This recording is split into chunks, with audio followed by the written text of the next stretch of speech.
Visose šalies mokyklose jau prasidėjo brandos egzaminų sesija. Egzaminai vyksta kiek anksčiau nei įprasta, siekiant, kad sesija birželį būtų netokia intensyvi. Visos šalies abiturientai šiuo metu tik ir gyvena mintimis apie brandos egzaminų baubą. 2013 metais prašymus laikyti brandos egzaminus pateikė 39 976 kandidatai. 2012 jų buvo 44 852. Tai yra 4 876 kandidatais mažiau. 2013 metais apskritai mažiau abiturientų pasirinko laikyti valstybinius brandos egzaminus, išskyrus informacinių technologijų valstybinį brandos egzaminą. Jį ketina laikyti 551 kandidatų daugiau nei pernai. Kalbant apie mokyklinius brandos egzaminus, būtina paminėti, kad smarkiai populiarėja mokyklinis technologijų egzaminas. Pakalbinta Plungės Saulės gimnazijos direktoriaus pavaduotoja ugdymui Neringa Sakalauskaitė pateikė statistinius duomenis apie tai, kiek ir kokius egzaminus šiemet rinkosi laikyti mūsų gimnazistai. Mūsų abiturientų šiemet yra 209 ir pasirinkimas yra įvairus. Aišku, lietuvių kalbą ir literatūrą pasirinko laikyti visi, kadangi tai yra privalomas egzaminas. Paskui matematika 143 abiturientai ir mažėjančia tvarka pasirinko paskui istoriją, anglų kalbą, biologiją, chemiją, fiziką. Menų egzaminus šiemet rinkosi 5, tik tai abiturientai. Egzaminų sesijai dar tik įsibėgėjant, Neringa Sakalauskaitė primena bendrą egzaminų tvarką. Ne mes turėjom, bet mūsų abiturientai laikė anglų kalbos egzaminą. Aš taip pat penktadienį jiems priminiau, kad neužmirštų atsinešti savo asmens dokumentų, aišku, nepramiegotų, būtų gerai pailsėję ir ateitų gerai pasiruošę egzaminą. Bendra tvarka yra tokia, kad egzaminas prasideda 9 valandą, užduotys atplėšiamos yra apie 15:09 ir priklausomai koks tai egzaminas, tai ir ar 3 valandos trunka, ar 3,5. Lietuvių kalbos egzaminą abiturientai laikys 4 valandas. Šiemet sesija prasidėjo kiek anksčiau neįprasta. Kodėl tai? Jau praėjusiais metais užsienio kalbos egzaminas buvo laikomas gegužės ten praktiškai vidury. Jis yra šeštadienį, šiemet irgi laikomas tos pačios tvarkos. Nežinau, taip yra priimta, mes irgi to paties laikomės. Egzaminų sesija prasidėjo nuo anglų kalbos žinių patikrinimo. Anglų kalbos egzaminas ir toliau lieka vienas populiariausių, nusileidžiantis tik privalomam lietuvių kalbos ir literatūros egzaminui. Įspūdžiais apie įvykusią anglų kalbos egzaminą dalyjosi Plungės Saulės gimnazijos abiturientas Algimantas Kierus. Mums buvo ganėtinai iš tikrųjų lengvus. Jeigu moka anglų, buvo lengvus. Nebuvo taip, kad nereikia labai daug galvoti. Žinau, listenings buvo papras, buvo aiškus.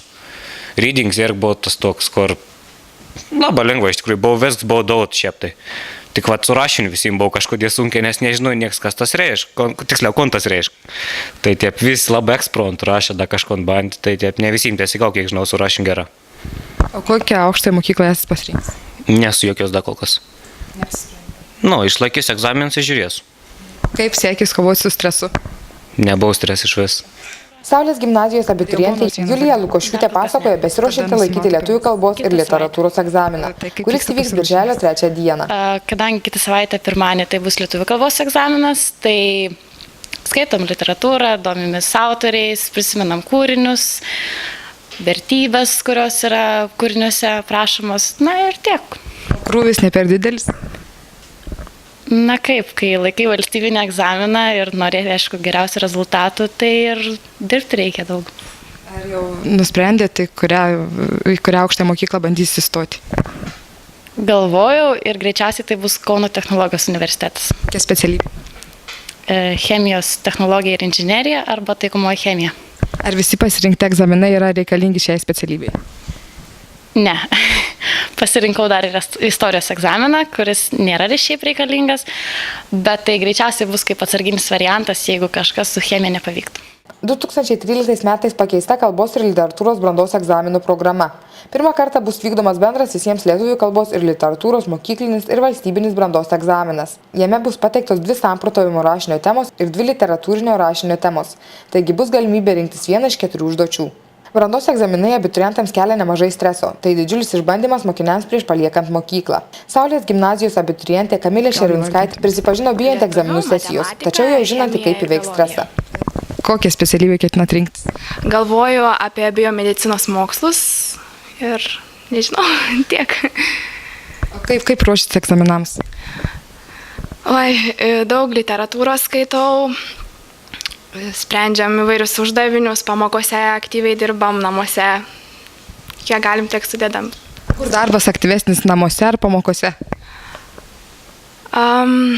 Iš tikrųjų gal namuose, nes išeina labiau susikaupti, bet aišku ir mokykloje, nes šalia yra mokytojai, jeigu kyla kažkokie klausimai, visą laiką galim paklausti, pasiteirauti, kas neaišku.